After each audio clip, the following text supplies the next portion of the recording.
मतदाता सूची में जिनका नाम था, उसके बाद से 2003 के बाद से अभी हमारा 24 जून 2025 तक इन पिछले लगभग 22 साल में जिनका नाम जुड़ा है, उनको बेसिकली कि वो इस देश के नागरिक हैं कि नहीं, उसका हमें पुष्टि करना है। एकदम सिंपल भाषा में हम इस चीज को ये समझें। अब इस पे आयोग की जो गाइडलाइन है, उसमें सभी घर में ये गणना प्रपत्र बंटना है। ये बांटेंगे बीएलओ, सभी बीएलओ को ये हस्तगत कराया जा रहा है, सभी घर में ये बांटा जाएगा।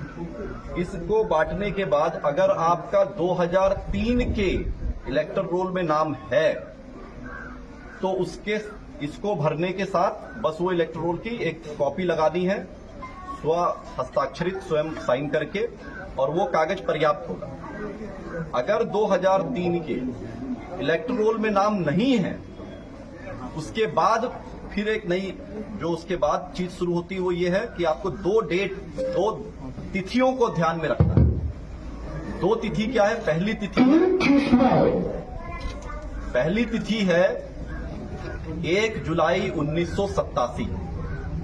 1 जुलाई 1987 के पहले अगर आपका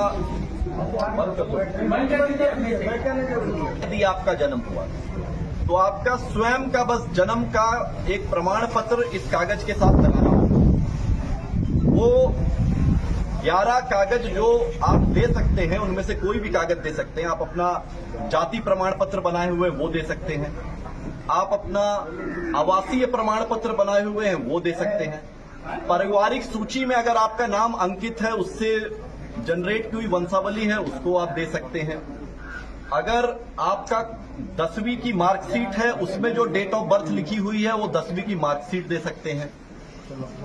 इस तरीके से आपका अगर बर्थ सर्टिफिकेट है, वो बर्थ सर्टिफिकेट इसमें लगा सकते हैं, जो आप पंचायत सचिव को ही निर्गत के यहां ही जमा होना है, उसके माध्यम से निर्गत होना है। तो इस तरह 11 उनमें से कोई भी कागज आप इसमें लगा के दे सकते हैं।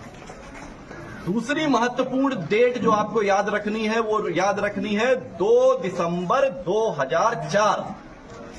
अगर 1 जुलाई 1987 और 2 दिसंबर 2004 के बीच में अगर आपका जन्म हुआ है, और अगर आपके 2003 वाले इलेक्टोरल में नाम नहीं है, अगर है ना, अगर आप 2003 के इलेक्टोरल और 2025 के बीच में अगर आपका नाम जुटा है और आपका 2003 वाले में नाम नहीं था, और उसमें आप अगर 1 जुलाई